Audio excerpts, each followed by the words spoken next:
Bonjour, nous accueillons ce matin parmi nous Johanna Viejac. Bonjour Johanna. Bonjour.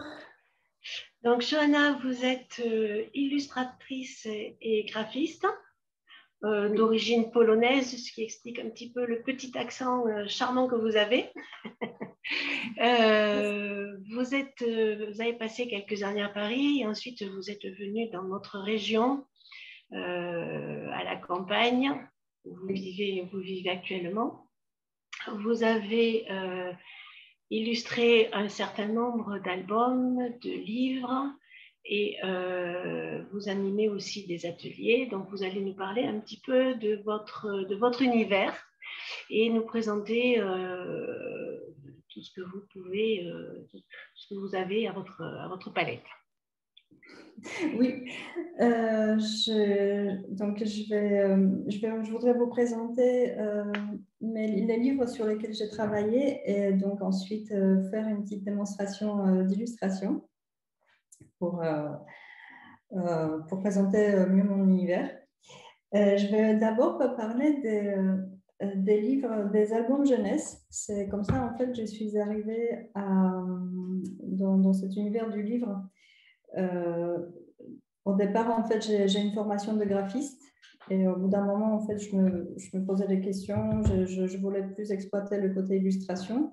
Et en fait, les livres sont arrivés en 2016, en fait 2017, pour la sortie de mon premier album, Les salades de mon grand-père, aux éditions Les Diplodocus. Donc, c'est une petite histoire qui raconte en fait c'est plus sur la transmission des valeurs, sur la transmission voilà, d'un amour en fait pour raconter des histoires, même des histoires fausses, des bobards. Voilà, c'est un grand-père qui raconte des salades et son petit-fils qui adore ces salades. Transmission grand-père, petit-fils. Voilà, donc c'est entre un grand-père et petit-fils. Les illustrations ont été faites de manière traditionnelle. Donc, il y a beaucoup de... Enfin, j'ai fait ma petite salade, en fait, en gros, avec des encres, des crayons, des craies. Voilà, il y a beaucoup de choses pour... Donc, par traditionnel, vous entendez dessiner. Voilà, dessiner, en fait, sur papier avec des outils qui ne sont pas digitaux. Voilà. D'accord. Mon deuxième livre chez Diplodocus, c'est Marcel Superchat. Donc, ça raconte l'histoire d'un chat un peu couteau suisse, on va dire, qui est un chat super en main aux yeux de son propriétaire, de son petit propriétaire. Donc, le chat peut se transformer en brouette pour raccompagner, aider Tata Monique. Il peut également se transformer un petit peu voilà, en bas dans le bus. Là, il va en ville. Mais aussi, en chose un petit peu plus démesurée, par exemple, l'échelle des pompiers. Et ça, c'est quand même Multiples facettes d'un chat. Puis après, il faut quand même pas oublier que il va dans l'espace. Donc voilà, mon deuxième petit livre qui du coup, s'est inspiré des animaux que je voyais. Donc ça, c'est Marcel le chat. Marcel Superchat. Et troisième livre qui s'appelle Trompette, plus moi, qui fait la part belle aux mathématiques et à la géométrie, qui est sorti l'année dernière, toujours aux éditions Le Diplodocus, et donc qui exploite les expressions avec les termes mathématiques. Donc là, c'est de la géométrie. La maîtresse de trompette la voit comme un ensemble de figures géométriques. Voilà la trompette. Et donc, c'est une journée de ce petit chien qui exploite justement les différents termes, comme par exemple faire la tête au carré, arrondir les angles ou là, par exemple, j'ai prendre la tangente. Donc, le chien qui s'enfuit. Voilà, c'est une histoire. Effectivement, il y a des termes mathématiques, tangente, c'est pas, voilà, on ne voit pas ça à la maternelle peut-être, mais l'important pour moi, c'était vraiment l'histoire, voilà, l'histoire d'amour entre la petite fille et son chien. Et alors, l'album, vous les destinez à quel âge à peu près? Quelle tranche d'âge? Alors, je vois en fait, alors c'est destiné, je pense, à partir de 6 ans, mais je vois des enfants plus jeunes, surtout sur Marseille en fait. J'entends en fait parfois des parents qui disent mon fils de 3 ans et demi, 4 ans, en fait, il aime beaucoup, on lit Marcel. Donc voilà, ça Oui, dépend parce que voilà. des enfants. 6 ans, ils commencent à lire l'ouvrage, et puis avant, c'est les parents C'est ça, qui font la lecture, oui. exactement. Et par exemple, sur Martial, j'avais fait des ateliers. Il y avait des enfants jusqu'à l'âge de 10 ans, 11 ans. En fait, j'étais assez étonnée, mais en fait, à cet âge-là, ils lisent encore les albums. Et je pensais vraiment qu'ils allaient s'ennuyer, mais non, ça s'est très, très bien passé. Ils étaient à fond. Donc, c'était une belle surprise pour moi. Donc, voilà pour mes albums que j'ai réussi à écrire et illustrer. Mais je me considère un petit peu plus comme illustratrice. J'ai eu l'occasion d'illustrer un certain nombre de livres qui sont assez variés. Donc là, je vais vous présenter 2 livres de Pauline Alphen, sur lesquels j'ai vraiment beaucoup aimé travailler. Surtout celui-là, parce que celui-là, il a des illustrations à l'intérieur. Celui-là, c'est un livre de poche, donc juste la couverture. Celui-ci, c'est le premier, La vraie vie de l'école, sur le thème de la dyslexie. Et c'est un album qui m'a vraiment touchée, justement sur les difficultés vraiment Que rencontrent les dyslexiques. C'est très très bien décrit, c'est extrêmement bien écrit. Donc je le conseille vraiment et aux enfants, je pense à partir de 9-10 ans. L'héroïne s'appelle Ambre, elle a 10 ans. Je le conseille également aux parents, en fait, aux adultes. La suite de cette histoire, c'est L'arbre, le chat, le grand-père, qui est sorti l'année dernière, au mois de septembre ou octobre. D'accord. Voilà. Mais Pauline est un auteur que nous connaissons bien à Scientilivre, et je suis ravie de voir l'illustratrice de ces ouvrages. Et alors, comment vous travaillez avec Pauline? Est-ce que elle vous demande les dessins, ou vous lisez le livre, le texte, et puis vous lui proposez? Comment vous fonctionnez toutes les deux? Alors pour Pauline, en fait, je voulais vraiment échanger avec elle. Pour moi, c'était assez important parce que c'est une histoire qui est quand même assez personnelle. C'est un univers que je ne connais pas, l'univers de la dyslexie. Donc, je voulais avoir vraiment son ressenti. J'espère y avoir répondu au mieux. La demande, en fait, pour ces illustrations-là, alors je ne sais pas si ça c'était vraiment visible, mais ces illustrations ont des photos, exploitent en partie des photos. La demande a été faite par l'autrice et l'éditeur chez Nathan. J'ai vraiment beaucoup aimé m'exprimer dans cet univers-là et sur ce thème-là, en fait, qui m'a vraiment touchée. J'ai, dans un autre registre, j'ai pu illustrer, donc ça me parle aussi, Sauvant la mer et les océans, d'Agnès Van de Viel aux éditions Vagnon. C'est un livre, c'est très bien écrit d'ailleurs, le manuel de l'apprenti écolo sur le rôle en fait des océans, les dangers, donc le rôle, le cycle de l'eau. On apprend ça. Il y a également tout un chapitre en fait sur les dangers de la pollution terrestre. Oui. Et tout un chapitre justement sur les actions qui peuvent être entreprises justement pour limiter les pollutions, pour sauver les espèces, équilibrer les écosystèmes, protéger l'habitat. Et dans ce livre également, ce que j'ai beaucoup aimé, ce sont les petits gestes écolos. Dans chaque chapitre, en fait, on a une petite fiche, en fait, des petits gestes qu'on peut intégrer dans son quotidien. Voilà. Ça, c'est quelque chose de très important. Donc, je le recommande à tout le monde. Et c'est quel éditeur là? Alors, c'est éditeur, les éditions Pagnon, et l'autrice Agnès Van de Viel. D'accord. Sauvant la mer et les océans. Et j'ai également pu travailler pas mal avec les éditions Plume de Carotte et notamment l'autrice Clémence Sabat. Donc, on a fait 5 livres ensemble. Je suis très, très Ça commence à faire pas mal. Ça commence à faire. Celui-ci est le plus récent, qui est sorti l'année dernière à l'automne, donc en partenariat avec les Quais des Savoirs. C'est une petite série de livres qui s'adresse aux tout petits, sur les sens, les émotions, les autres. Pour ma part, j'ai illustré le volet sur les illusions optiques. Donc, en ouvrant, nous avons un mètre d'illustration, d'histoire. Oh, superbe! J'ai beaucoup aimé illustrer. C'est la première fois que je faisais une illustration aussi longue. C'est très rigolo à faire.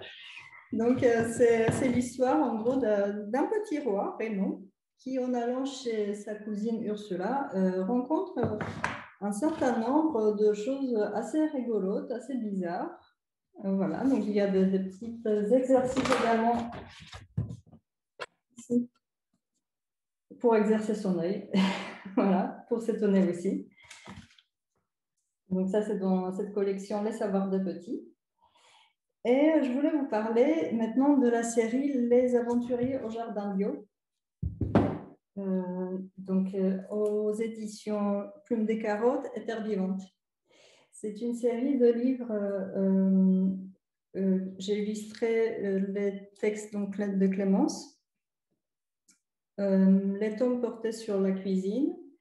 Le deuxième sur les animaux, l'accueil des animaux. Sur la décoration. Et il y aura un quatrième qui va sortir en avril, qui va porter sur les arts. Donc, on pourra préparer les encres, les peintures, les pinceaux, voilà, du papier. Et c'est une série là qui donne des idées, des tas et des tas d'idées pour occuper les jeunes et leur faire découvrir la nature. Oui. Avec énormément de... Voilà, qu'est-ce qu'on peut faire qu'est-ce qu'on peut faire avec des choses qu'on voit dehors, par exemple, on se promène dans un jardin, dans son jardin, ou si on a la chance d'avoir un potager, qu'est-ce qu'on peut faire? Ce livre-là était le premier. Voilà, semer une prairie, le jardin idéal des petites bêtes qui volent, il y a énormément d'activités. Oui, pour les animaux, oui, c'est vrai, c'est très bien conçu, c'est très bien organisé. Les mammifères, les oiseaux, en fait, on a pratiquement toutes les espèces en fait qu'on peut rencontrer en fait dans son jardin, et les conseils en fait de ce qu'on peut faire pour les accueillir au mieux, pour qu'ils puissent trouver refuge, pour qu'ils puissent trouver leur nourriture. Et vous n'avez qu'à suivre les illustrations qui sont très bien faites pour tout réaliser. Ce sont des illustrations. Alors, des illustrations qui ont été faites en fait ici sur cette série de manière digitale. Tout à l'heure, j'avais parlé de mes albums, donc c'est des illustrations traditionnelles. Ici, ce sont des illustrations digitales. Et pareil, ça exploite un petit peu comme dans les romans de Pauline Alphen, en fait, ça exploite les photos.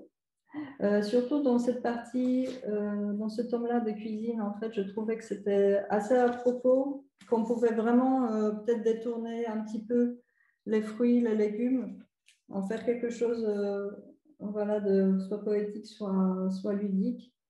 Une invitation, en fait, en plus. Ah oui. J'aime beaucoup ça. Et là, vous voyez, les recettes sont classées par saison. Donc, bon, c'est très facile en fait de s'y retrouver. En plus, on a vraiment du coup la saisonnalité des fruits et des légumes. Et objectif, zéro déchet. Et objectif, zéro déchet, voilà. Si on peut. Non, mais on fait des bonnes choses avec les déchets parfois. Je suis assez étonnée. Oui.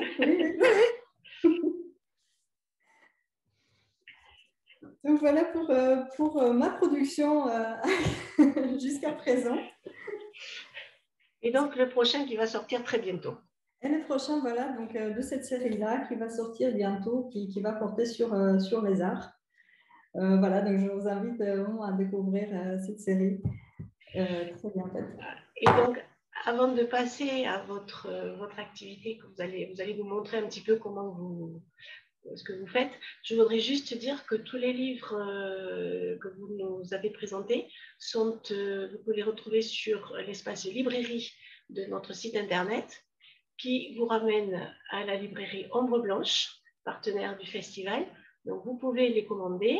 Si vous êtes sur Toulouse, ils vous les mettent à disposition. Si vous êtes éloignés, ils vous les envoient par la poste.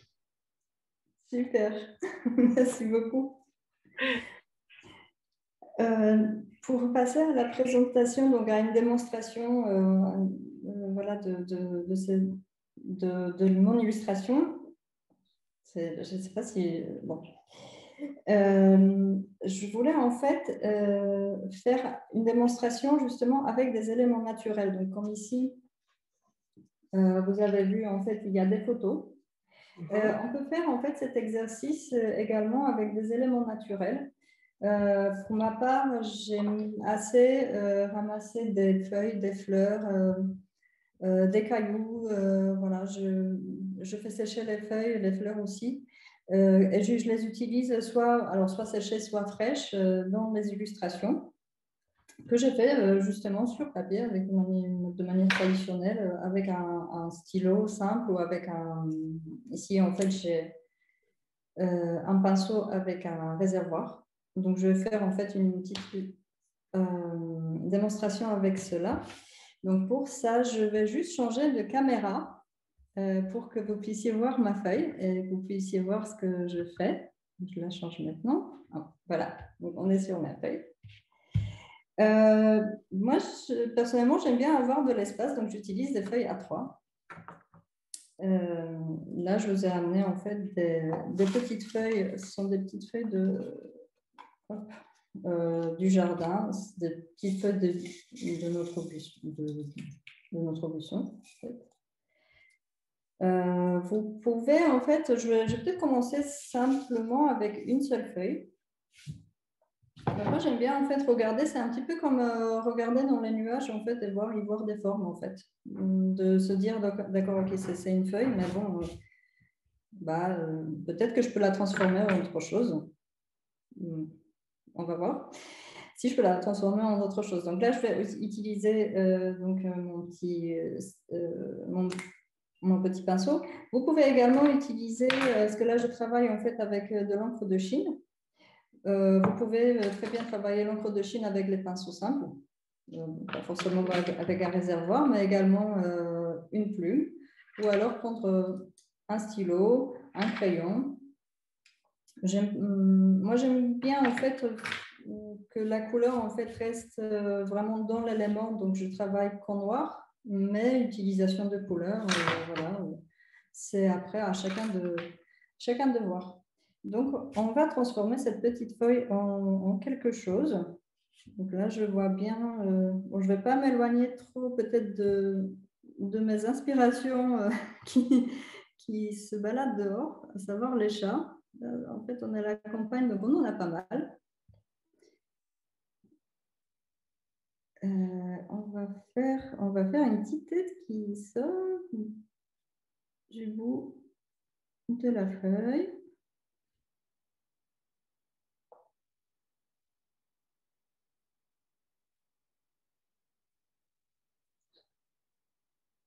Ah, je commence à voir. C'est un chat long. Oui. Alors, qu'est-ce qu'on peut faire? Bon, on a l'idée. Moi, je me dis, il y a quand même un corps assez long. On va lui faire 1000 pattes. Hop, allez.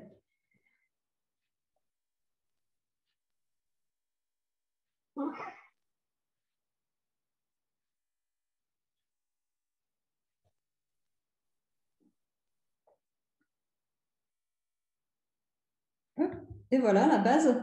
Donc, mon petit chat. Après, on peut s'amuser à, voilà, pourquoi pas Lui faire des passagers sur le dos, par exemple. On peut lui faire un petit passager, un petit passager comme ça.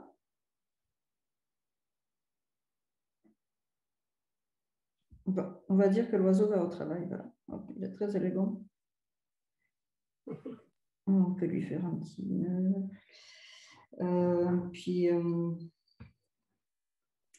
Et puis là, il a l'air de marcher, mais on peut peut-être le faire voler aussi. On peut lui faire comme des ailes.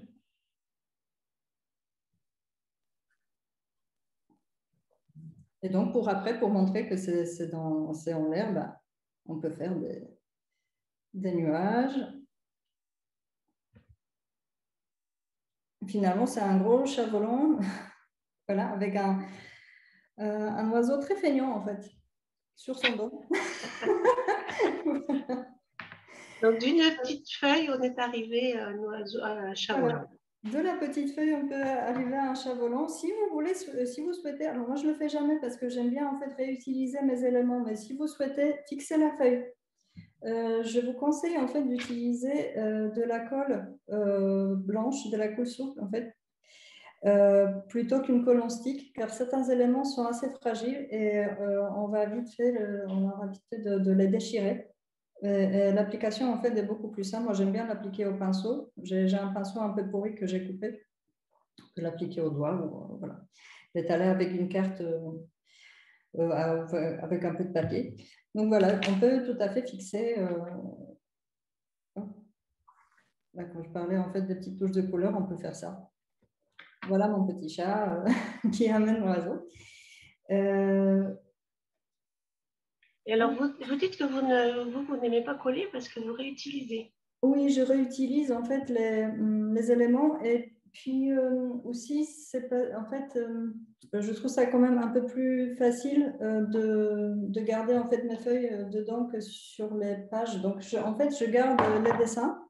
Les dessins que je n'aime pas trop, où je me dis, c'est un essai, je ne suis pas très contente, je les réutilise en fait. Je fais de la sérigraphie, donc je les réutilise soit pour des croquis, soit en sérigraphie. C'est une méthode d'impression manuelle comme brouillon. Donc voilà, les feuilles ne sont pas perdues. Mais voilà, il est tout à fait possible de fixer les feuilles, surtout quand ce sont des éléments plats, c'est très facile. Si ce sont des éléments un petit peu plus comme ça, un peu plus en volume, là, il faut voir en fait le point d'appui en fait sur la feuille et on met le point de colle en fait sur cette partie-là. Là, on peut faire peut-être quelque chose avec ce temps. Bon, là, il va falloir quand même pas mal de colle et beaucoup de patience pour fixer ça, si je veux. C'est aussi pour ça, en fait, que parfois, j'aime pas trop fixer les choses parce que je me dis, je vais utiliser. Ah non, je vais pas passer trop de temps là-dessus. Bon, il faut une après-midi pluvieuse. Oula, oui, il faut vraiment beaucoup de patience, je pense, et de doigté pour. Allez, qu'est-ce qu'on peut faire avec ça? Peut-être quelque chose d'un peu.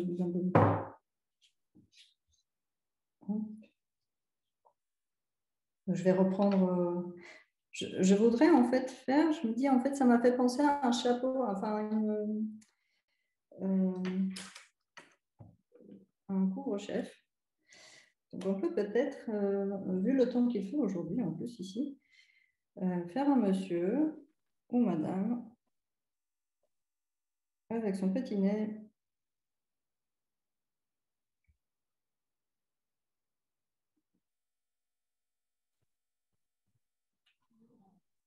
Et ça, c'est l'écharpe. Et voilà, et ça c'est l'écharpe d'automne qui s'envole un petit peu. Ah, c'est extraordinaire. On peut lui faire des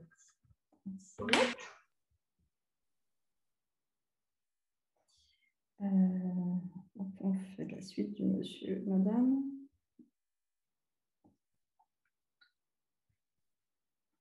En fait, après, je suis quelqu'un qui n'a pas trop de patience, donc je fais vraiment des illustrations qui sont assez simples. Et je trouve en fait que ça s'y retrouve bien parce qu'on a beaucoup de détails, en fait, déjà dans les feuilles, c'est assez il y a beaucoup de matière, oui. Voilà, donc le très simple, c'est plutôt peut-être une bonne chose. Une suggestion.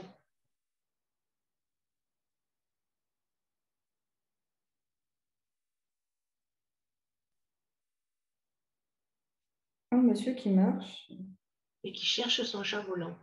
C'est ça, c'est exactement ça. Et après, on peut, comme dans le chat, justement, s'amuser. Peut-être qu'il est dans un parc, en fait. Voilà, peut-être qu'il y a des arbres qui n'ont pas encore donné les premières feuilles. Peut-être qu'il y a un buisson. Peut-être qu'il y a une ville derrière.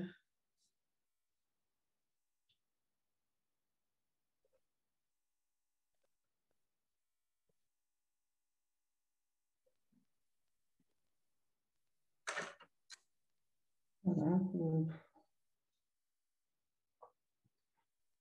Des maisons peut-être aussi.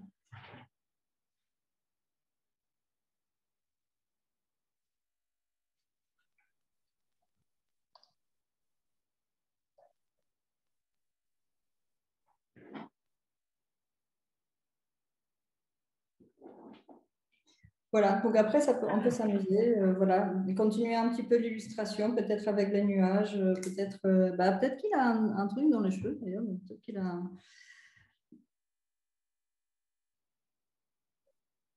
a un passager, en fait, un petit peu comme le chat. En fait, j'aime beaucoup les oiseaux, je les trouve très, très drôles. Son chapeau est un nid.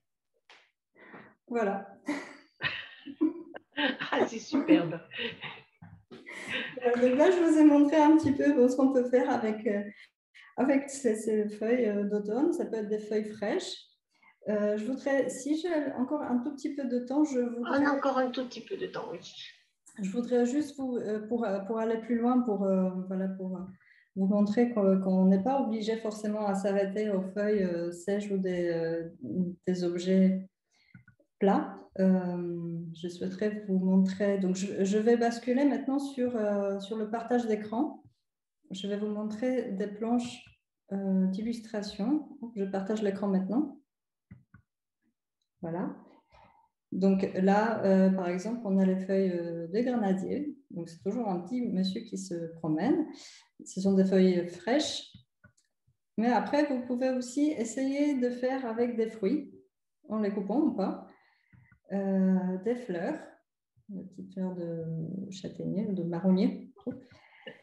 On peut aussi faire des choses des gâteaux. Voilà, si vous avez une idée. On est financier dans un financier, donc je ne peux pas aller chercher là. Ou alors, voilà, des éléments qui ne sont pas forcément naturels. Là, j'ai pris deux petites billes en fait, de verre coloré. Donc voilà, on peut vraiment s'amuser avec ces éléments pour voir un petit peu. Voilà, je vais arrêter de partage d'écran pour voir un petit peu la poésie aussi des objets et des choses.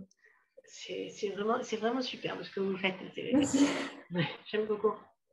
Et donc, pour terminer, parce qu'il ne nous reste plus beaucoup de temps, si des enseignants nous écoutent, je vous rappelle que Johanna intervient aussi dans les écoles pour faire des ateliers qui sont soit sous forme de club, soit sous forme de projets à plus long terme. C'est ça. Il y a des interventions ponctuelles, donc la plupart du temps autour des albums. Ça peut être, j'ai déjà donné en fait des activités justement autour de ces dessins avec des feuilles dans les classes qui sont vraiment portées sur l'extérieur, aller chercher dans la nature, voilà, découvrir au fil des balades. Mais aussi, je fais cette année, c'est la première année, un suivi de classe. J'accompagne 3 classes afin qu'ils fassent pour les aider à faire un album, en fait. Un vrai album, voilà, illustré, écrit et imprimé. Donc, voilà. Donc tout ça, c'est un projet qui s'appelle Petit chemin d'écriture qui est piloté par l'OCCE 65, l'OCCE d'Arles. Voilà. Très bien. Et écoutez, Johanna, je vous remercie beaucoup. En espérant pouvoir vous accueillir prochainement vraiment parmi nous pour de vrai. Merci, j'espère aussi. Ça me fait vraiment plaisir. Et d'ici là, encore merci. Et puis, je vous rappelle, n'hésitez pas à vous procurer les livres qu'elle a illustrés, qui sont magnifiques. Merci beaucoup. C'est très gentil. Merci et au revoir. Bonne journée, au revoir.